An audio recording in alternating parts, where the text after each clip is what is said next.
Students, गौर coaching centre में आपका बहुत बहुत स्वागत है। आप जुड़ रहे हैं संकल्प सर के साथ। Today we are going to discuss chapter 1 introduction to accounting, class 11th accountancy. Then this is lecture number 2। तो स्टूडेंट, आज हम डिस्कस कर रहे हैं what are the branches of accounting. Accounting की क्या क्या ब्रांचेस होती हैं। तो अकाउंटिंग की पहली ब्रांच होती है फाइनेंशियल अकाउंटिंग। फाइनेंशियल अकाउंटिंग क्या होती है स्टूडेंट? जिसके अंदर हम प्रॉफिट एंड लॉस निकालने का काम करते हैं। मतलब ये फाइनेंस से रिलेटेड होती है कि बिजनेस में क्या आ रहा है, क्या जा रहा है, अब उसके आधार पर एक बेसिस तैयार करते हैं और हम प्रॉफिट एंड लॉस निकालने का काम करते हैं। दूसरी होती है कॉस्ट अकाउंटिंग। कॉस्ट अकाउंटिंग जिसके अंदर हम कॉस्ट फाइंड आउट करते हैं कि find cost of product, operation and activity. हम प्रोडक्ट की कॉस्ट निकालने का काम करते हैं कि सपोज मान लो आपको एक बिल्डिंग बनाने का कॉन्ट्रैक्ट मिलता है, तो आप सबसे पहले आप क्या डिसाइड करेंगे कि बिल्डिंग को बनाने में आपकी लागत कितनी आएगी, आपकी कॉस्टिंग कितनी आएगी कि हम इस बिल्डिंग को हम कितने दिनों में तैयार कर लेंगे, कितना पैसा लगेगा, कितनी लेबर चाहिए होगी। तो ये कॉस्टिंग होती है सब। तो हमें ये सब काम किस में होता है? कॉस्ट अकाउंटिंग के अंदर होता है। ये आप बीकॉम के अंदर स्टडी करेंगे।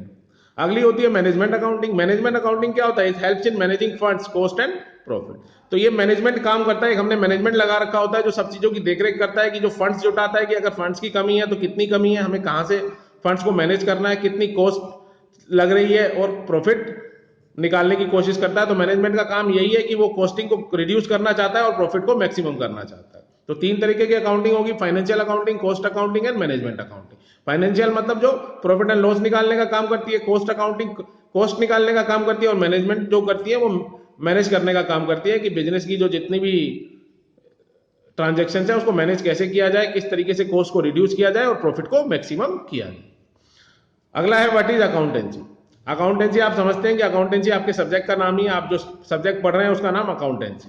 तो accountancy is a systematic knowledge of accounting. तो अकाउंटिंग की जो सिस्टमैटिक नॉलेज है वो क्या है? अकाउंटेंसी है। It explain how to deal with various aspects of accounting, कि अलग अलग एस्पेक्ट्स को हम कैसे डील करते हैं अकाउंटिंग के। It educates us how to maintain the books of accounts and how to summarise the accounting, कि हम बुक्स ऑफ अकाउंट्स को कैसे मेंटेन करते हैं और कैसे हम समराइज करते हैं। तो बार बार आ रहा है कि बुक्स ऑफ अकाउंट्स क्या होता है? जैसे हम बुक कीपिंग करते हैं, और समराइज मतलब उसको जस्टिफाई करते हैं कि क्या प्रॉफिट है और क्या लॉस है, क्या हमारा ग्रोथ प्रोसेस है। The accounting information and communicate it to the users, और हम यूजर्स को कम्युनिकेट करते हैं। अब बात आती है what is the difference between accounting and accountancy. तो अकाउंटिंग एंड अकाउंटेंसी में क्या डिफरेंस है? तो आप समझिए कि अकाउंटिंग एक बड़ा कंसेप्ट हो गया और अकाउंटिंग उसकी एक यूनिट्स होगी जो छोटी छोटी यूनिट से मिलके, तो अकाउंटिंग की जो छोटी छोटी यूनिट है वो मिलके क्या बनाती है? अकाउंटेंसी बनाती है। जैसे कि आपकी बुक है, आप देखेंगे कि आपकी क्लास 11th की जो बुक है उसके अंदर आप उस बुक का नाम क्या है? अकाउंटेंसी है। तो आप देखेंगे कि उसके अंदर छोटे छोटे टॉपिक्स हैं, जैसे कि जर्नल है, लेजर है, स्पेशल परचेजेस बुक है जिसके अंदर कैश बुक आ रही है, और स्पेशल परचेजेस बुक 2 है जिसके अंदर अदर बुक्स आ रही है, बैंक रिकॉन्सिलिएशन स्टेटमेंट्स है, ट्रायल बैलेंस है, डेप्रिसिएशन है। तो ये अलग अलग तरीके के चैप्टर्स हैं जो आपको डील करने हैं आगे वाली क्लासेस के अंदर।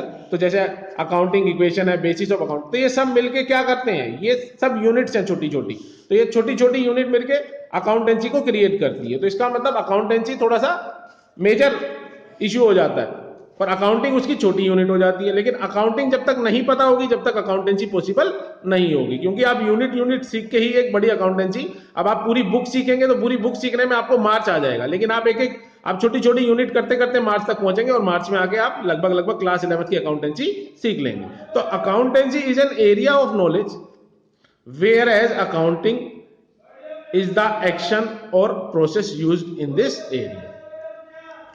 तो अकाउंटिंग इज द एक्शन और process used in this area. तो अकाउंटेंसी क्या है? Is an area of knowledge. तो पूरा एरिया जो नॉलेज का है वो अकाउंटेंसी है। और जब अकाउंटिंग इज द एक्शन और process used in this area, तो हम जो प्रोसेस यूज करते हैं अकाउंटेंसी को सीखने के लिए वो क्या है? अकाउंटिंग है। और accounting depends on the rules.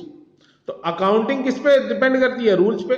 तो आप कैश बुक बनाने का रूल, जर्नल बनाने का रूल आप सीखेंगे तो वो रूल्स पे डिपेंड है और प्रिंसिपल्स पे डिपेंड करती है, फ्रेम्ड बाय अकाउंटेंसी। और जो किसने फ्रेम किए हैं? अकाउंटेंसी। तो अकाउंटेंसी ने कुछ रूल्स और प्रिंसिपल फ्रेम किए हैं जिसपे अकाउंटिंग काम करती है। But accountancy does not depend on accounting.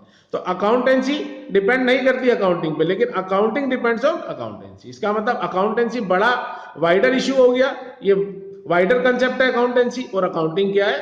थोड़ा सा छोटा स्मॉल कंसेप्ट है। और accountancy is knowledge of accounting. तो अकाउंटिंग की नॉलेज होगी तभी अकाउंटेंसी सफल हो पाएगी। And accounting is the application of accountancy. तो अकाउंटिंग क्या है? एक एप्लीकेशन है अकाउंटेंसी की। थोड़ा समझने में मे भी थोड़ी सी इशू हो सकते हैं स्टूडेंट, पर आप कोशिश करिए कि मैं जो ये कहना चाहता हूं कि ये एक वाइडर कंसेप्ट है और ये एक स्मॉल कंसेप्ट है, कि इसका मतलब अकाउंटेंसी के अंदर अकाउंटिंग आती है लेकिन अकाउंटिंग के अंदर अकाउंटेंसी नहीं आ सकती। अकाउंटिंग छोटी छोटी यूनिट से मिलकर बनी होती है। ये थोड़ा बुकिश लैंग्वेज है, तो बुकिश लैंग्वेज तो लिख के आपको इसी तरीके से आना पड़ेगा।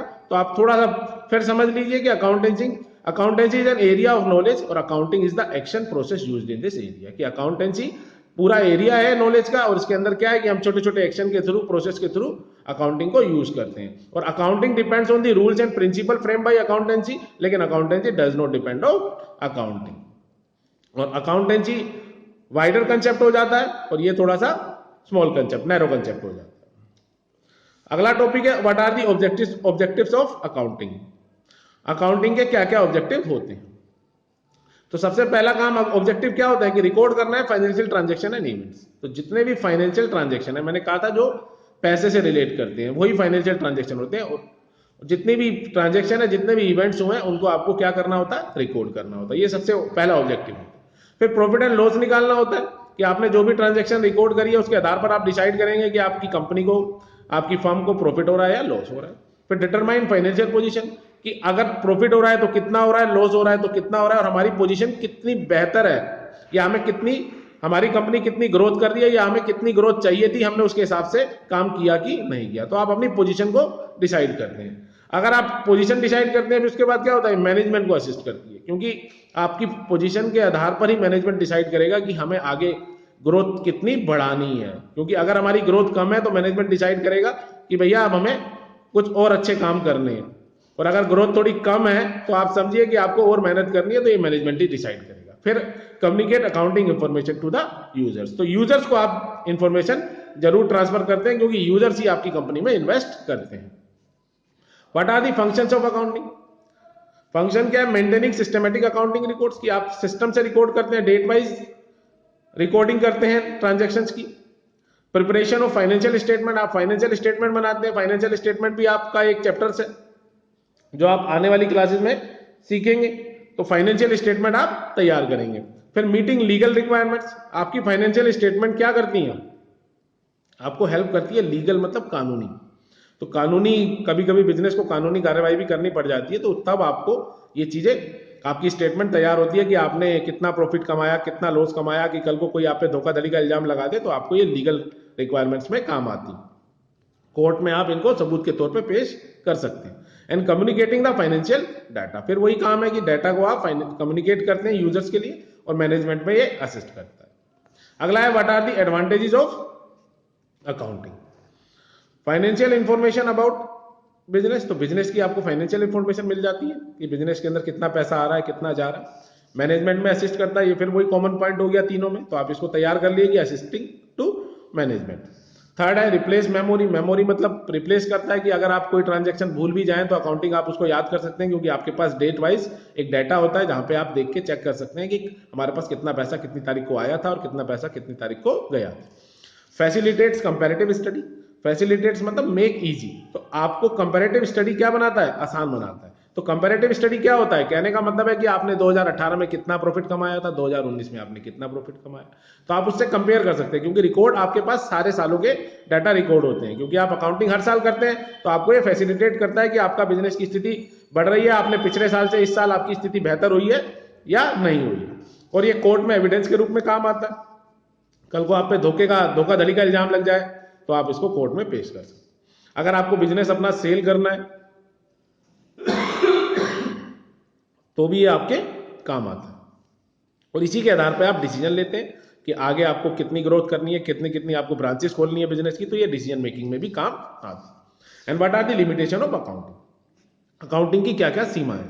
तो सबसे पहले तो स्टूडेंट ये समझिए कि इतना जो हम काम कर रहे हैं कि accounting is not fully exact, कि 100% ट्रुथ नहीं शो करती। अकाउंटिंग के अंदर कुछ फॉल्ट्स होते हैं जो दिखते नहीं है लेकिन होते हैं। तो अकाउंटिंग जो है वो 100% एक्यूरेसी नहीं देती, वो फुल्ली एग्जैक्ट नहीं है, अकाउंटिंग की सबसे बड़ी लिमिटेशन है।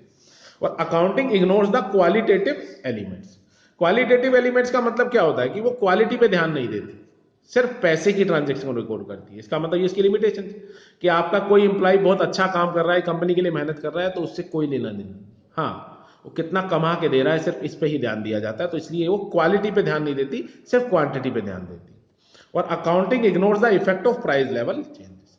तो अगर प्राइस में जमा या घटा हो जाए, मान लो प्राइस इंक्रीज हो जाए या प्राइस डिक्रीज हो जाए, तो इस पे अकाउंटिंग का कोई फर्क नहीं पड़ता। तो अकाउंटिंग प्राइस लेवल चेंजेस को इग्नोर करती है। और अकाउंटिंग में lead to window dressing. Window dressing का अर्थ समझिए कि विंडो ड्रेसिंग का मतलब होता है कि आप अपने बिजनेस के महत्वपूर्ण फैक्ट्स को छुपाना चाहते हैं और आप अपनी स्थिति बहुत बेहतर दिखाना चाहते हैं। कहने का मतलब है बच्चा जो है कक्षा में फेल हो गया है, लेकिन पापा कह रहे हैं कि मेरे बच्चे के 99 मार्क्स आए हैं, तो ये विंडो ड्रेसिंग। तो ऐसी ही क्या है कि बिजनेस क्या है, डूब रहा है, बिजनेस की स्थिति बिल्कुल बेकार है, लेकिन आप अपने यूजर्स को क्या कह रहे हैं कि बहुत अच्छा काम कर रहा है, आप हमारी कंपनी में इन्वेस्ट करो। तो अकाउंटिंग की ये एक लिमिटेशन है। तो स्टूडेंट, आशा करता हूं वीडियो बहुत अच्छे से समझ आया होगा। कोई गलती हुई हो तो माफ कीजिएगा। Thank you very much.